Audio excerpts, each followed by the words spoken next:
Décideurs engagés, l'émission TV de l'Hémicycle animée par Arnaud Ardouin qui déshabille les décideurs, qui nous permet de mieux les connaître dans l'intimité et d'appréhender ce qui chaque jour leur donne envie de se battre et de réussir. On se dit tout, l'émission qui dévoile la stratégie des décideurs engagés pour découvrir leur parcours, leur histoire personnelle, professionnelle. Pourquoi ils se lèvent chaque jour pour s'engager dans leur entreprise. On en parle avec mon invitée, elle est là. Bonjour Anne. Bonjour Arnaud. Comment allez-vous? Enchantée, très bien. Vous êtes chez moi, mon petit chez moi. Posez votre manteau. Je pose mon manteau. Je suis ravi de vous rencontrer, Anne. Anne Lamotte, vous êtes directrice générale. On dit directrice ou directeur? Vous préférez quoi? Directrice. Directrice, oui. Parce que vous êtes très engagée sur les questions d'égalité hommes-femmes. Directrice générale en charge des opérations et projets stratégiques chez ISTA. 700 collaborateurs, et ça, c'est depuis 2013. Oui. D'abord, quelques mots sur vous.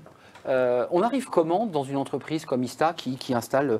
Alors, c'est très technique finalement, c'est un métier d'homme, j'allais dire. C'est assez masculin. C'est très masculin quand même. Un secteur industriel, oui, et de services. Comment vous êtes arrivé là? C'est quoi votre parcours? Alors en fait, c'est la somme d'une formation et de rencontres et de hasards. Donc j'ai commencé, je suis ingénieur de formation, centrale Supélec et traitement du signal à Imperial College, et ensuite j'ai fait une formation en business à HEC Entrepreneur. Alors du coup j'ai commencé dans le conseil en organisation, dans le secteur des télécoms, sur tout ce qui est transformation d'organisation. Et de fil en aiguille, de métier en métier, de secteur en secteur, ça a été le fil conducteur. Vous avez vu la pub, Anne, à la télévision, de ce monsieur qui est en voiture avec un copain, et tous ses amis lui demandent « mais tu fais quoi ?» Et en fait, il est incapable de leur dire ce qu'il fait. Est-ce que parfois, ça vous arrive dans les dîners avec vos amis, des gens qui ne sont pas dans votre univers, qui vous disent bon, « Anne, dis-nous, tu fais quoi ?» et qu'en fait, ils ne comprennent pas très bien ce que vous faites. Comment vous leur dites simplement? Alors aujourd'hui, on peut imaginer s'adresser par exemple à mes enfants quand ils étaient petits. Exact. Je leur disais, maman, elle contribue à sauver la planète. J'étais très fière chez ISTA de pouvoir dire que je faisais ça. Alors je viens de différents secteurs, mais aujourd'hui depuis 10 ans, en travaillant avec des solutions digitales dans l'habitat collectif, c'est ce que ISTA fait. On aide les occupants de l'habitat collectif à faire des économies d'eau et de chauffage. Ils gèrent. Ils gèrent. Donc on leur donne les moyens de gérer et de réduire leur empreinte carbone. Donc c'est une source de fierté importante. Et plutôt que de dire, d'expliquer la technicité du métier et les solutions digitales derrière, je résume en disant maman contribue à sauver la planète. Ça vous sert encore, vos études Supélec, les maths, les travaux, ou est-ce que vous êtes parti, parce que ça arrive aux meilleurs, on a fait maths sup, maths spé, des grandes écoles d'ingénieurs, on a bossé les maths des nuits entières, puis finalement on s'en sert plus beaucoup? En réalité, c'est... Oui, c'est en toile de fond, c'est une formation, c'est une logique. Voilà, ça me sert... c'est une tournure d'esprit. C'est une tournure d'esprit, c'est une tournure d'esprit. Donc, si c'est à refaire, je referai cette formation. Et puis, ça me permet, dans un secteur plus scientifique, de comprendre mes interlocuteurs assez facilement. C'est une question que je pose évidemment spécifiquement aux femmes qui ont des postes à responsabilité. C'est votre cas. C'est difficile d'accéder à ces postes. Est-ce que vous avez le sentiment que vous êtes partiez sur la même ligne que les hommes?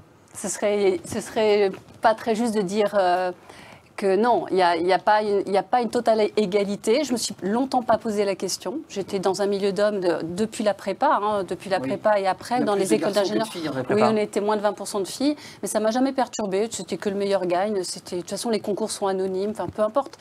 Mais après, quand il s'agit de faire sa vie de femme, avoir des enfants, il a fallu que je calcule. Il a fallu que je calcule le moment où avoir mes 2 enfants pour ne pas freiner ma carrière. Donc ça, c'est là où j'ai commencé à me dire oh, c'est pas tout à fait juste. Voilà, c'est des exemples. Parce qu'il faut le dire, les enfants, c'est 9 mois, c'est un congé maternité, on ne revient pas. Les collègues, ils ont grimpé l'échelle, puis vous reprenez votre bureau un peu perdu. Voilà. Enfin, c'est pas si simple. Non, c'est pas simple, mais voilà, j'ai réussi. En fait, ce que j'ai fait, c'est que j'ai attendu d'être manager dans le conseil pour m'autoriser à avoir des enfants. Et ensuite, après, c'était plus simple pour moi de gérer la suite de ma carrière. Mais c'est vrai que quand on revient, on revient avec un petit handicap. Avant de parler de votre métier, je veux dire, rentrer dans le dur de votre métier, mais vous avez rêvé ou vous rêvez aujourd'hui de faire autre chose? Vous savez, il y a beaucoup de cadres, beaucoup de dirigeants en ce moment, depuis la crise Covid, qui ont un peu la tentation de Venise, qui se disent mais ça a du sens tout ça, je suis à ma place, je suis au bon endroit. Est-ce que cette question vous traverse parfois ou vous dites je fais exactement ce que je voulais faire? En fait, le fait d'être dans ce secteur qui qui est extrêmement porteur de sens pour moi, me satisfait vraiment aujourd'hui. Vraiment, on est au cœur de la transition énergétique et numérique également, une entreprise en pleine transformation. Donc non, je ne me pose pas la question dans ces termes-là du tout. Juste une question un peu concrète et technique. ISTA, vous dites on installe ces outils pour les personnes en logement collectif, donc dans des logements sociaux, si j'entends bien. Privé également, et privé, les copropriétés également. Ce sont les locataires et propriétaires qui prennent en charge l'installation. Comment ça se passe? Ce sont les syndics? Comment ça s'organise concrètement? Comment ça s'organise concrètement? Bon, il y a un vote en Assemblée générale et ensuite, ou alors il y a un appel d'offres dans le secteur public. Et ensuite, on installe ces outils communicants dans chaque logement. C'est nous qui les fabriquons, les installons et les exploitons. C'est le Linky de l'eau et de la gestion. Exactement. C'est ça, il faut... Exactement. Oui, c'est bien résumé. C'est le Linky de l'eau et du chauffage. Du chauffage chauffé collectivement, c'est-à-dire une chaudière en pied d'immeuble avec de l'eau chaude qui circule dans les radiateurs. Si vous voulez ne pas payer pour le voisin qui ouvre ses fenêtres, parce que aujourd'hui, si vous n'avez pas ces solutions, vous payez en fonction de votre surface. Évidemment. Donc là, c'est absolument équitable de poser ce genre de compteur. Anne, juste un mot avant de découvrir les questions, parce que vous savez qu'il y a des questions d'étudiants, une question start-up et une question peut-être plus politique que vous poserez d'ailleurs. Ce sera à vous de poser la question à la fin de l'émission, mais vous ne rêvez pas finalement de bénéficier du même statut que Linky, puisque moi je n'avais pas installé mon Linky, j'ai reçu 3 lettres de relance en me demandant de venir rapidement répondre, parce que sinon, papa cucu. ISTA, ça pourrait être génial si l'État mettait en place je dirais la normalisation et la généralisation de ce produit. Pourquoi vous... Merci. Non, mais merci Arnaud, oui. Il faut en parler, non? Oui, et c'est un des points que je veux poser à l'hémicycle. D'accord. De pousser effectivement, c'est absolument... C'est ubuesque de continuer à payer en fonction de sa surface et pas en fonction de sa consommation. Les pays anglo-saxons s'y sont largement mis. C'est extrêmement simple et c'est peu cher. Franchement, c'est dommage d'en s'en priver. Mais on a des vents contraires, comme il y a des... Voilà. Vous avez des freins de lobby. On est d'accord, parce que c'est de ça dont il est question. C'est la question des étudiants, vous allez découvrir tout de suite. Ça sera l'occasion d'ailleurs de parler d'ISTA et de son organisation, de la manière dont ISTA se positionne, notamment sur la RSE.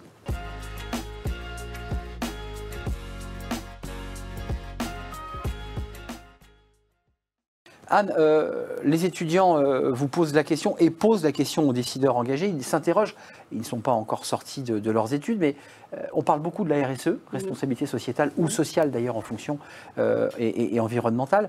On en parle beaucoup. Comment vous la mettez en place? Comment elle existe chez vous et chez ISTA? On a compris qu'il y avait un travail évidemment d'intérêt général à travers vos gestes et vos outils, mais chez vous, dans votre entreprise? Alors, chez nous, effectivement, c'est d'abord une entreprise à mission, on l'a compris, c'est dans notre ADN. Après, chez nous, on la met en place à travers des actions sociétales. Alors, chez nous, socialement, déjà, on est très engagé, on est pour la 8e année consécutive top employeur. On est une entreprise où il est reconnu qu'il fait bon vivre. On prend beaucoup soin de nos collaborateurs. L'accueil, la formation, on a une assistante sociale aussi à temps plein dans cette ETI, c'est relativement rare. Intégrée.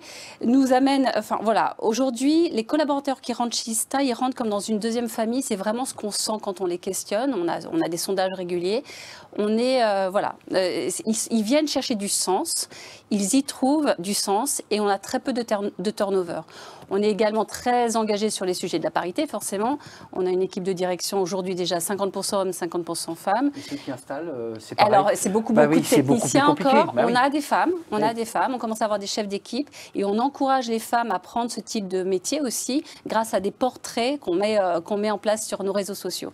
Donc, il y a beaucoup d'actions sociales, sociétales également, avec l'engagement auprès des occupants. Nos techniciens sont présents dans 3 millions de foyers en France et donc ils sont au contact avec les occupants et ils les aident à comprendre comment réduire leur consommation par des éco-gestes par exemple.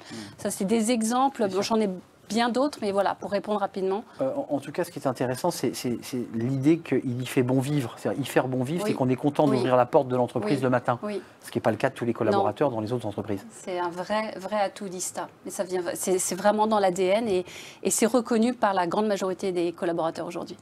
C'est la question start-up. C'est intéressant de savoir, parce que vous êtes aussi dans le numérique, Anne, chez ISTA, comment les start-up se positionnent et comment elles s'implémentent avec ISTA. C'est la question de la start-up.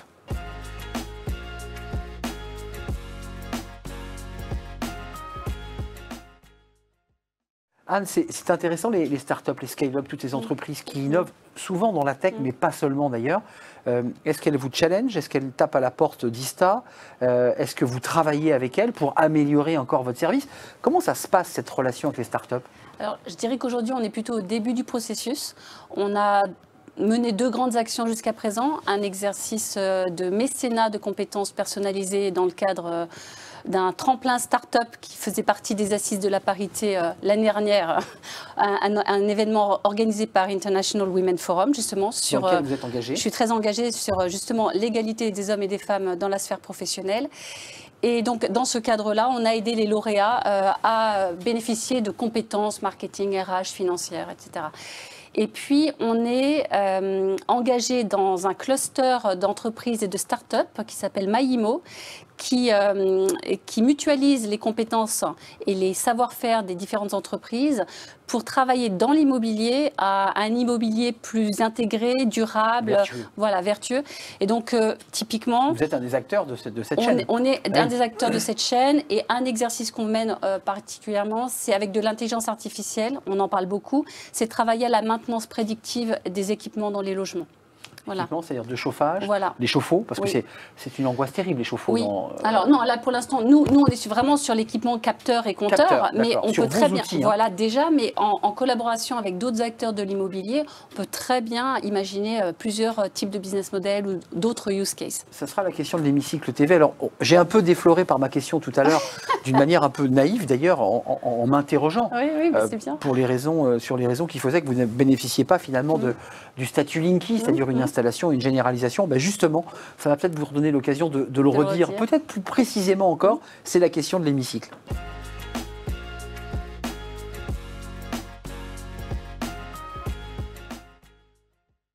Anne, retour avec la question de l'hémicycle. Alors vous avez déjà évoqué le sujet, mais vous avez, alors là vous allez pouvoir le dire face caméra, à ceux qui, comme on dit, qui nous gouvernent, à ceux qui votent les lois, vous avez un message assez clair et assez précis à leur faire passer, et vous avez évidemment la parole. Oui, j'ai un message à vous faire passer.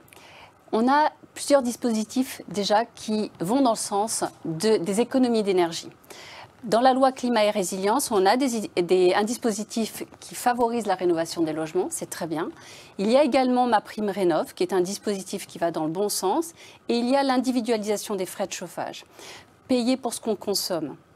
L'individualisation des frais de chauffage est soutenue par toutes les études européennes et par l'ADEME comme une source d'économie très importante. Et lors de la dernière mission flash pilotée par les députés Mme Meignet-Millefer et M. Vialet, mission flash consacrée au bilan, à la limitation de l'effet de serre en particulier, il a été recommandé que l'individualisation des frais de chauffage soit poussée et généralisée en s'appuyant sur un plan de communication grand public et en favorisant l'accès à des systèmes type les certificats d'économie d'énergie. Voilà, je voudrais vous encourager, vous qui nous gouvernez, à appliquer les recommandations de cette mission flash. Merci. Merci pour ce message. Je crois que le message est passé. Je crois que ça vous tenait très à cœur aussi de le dire droit dans les yeux, justement, à ceux qui votent les lois, et notamment à ces 2 députés qui ont fait cette mission flash. Merci Anne. Merci Arnaud. C'est un vrai plaisir de vous rencontrer, de vous accueillir sur le plateau. Merci à vous. Merci à vous qui nous regardez, évidemment. Et merci pour votre fidélité. On se retrouve bientôt pour un nouveau numéro de On se dit tout. Bye bye. Au revoir Anne. Décideurs engagés, l'émission TV de l'hémicycle animée par Arnaud Ardouin qui déshabille les décideurs, qui nous permet de mieux les connaître dans l'intimité et d'appréhender ce qui chaque jour leur donne envie de se battre et de réussir.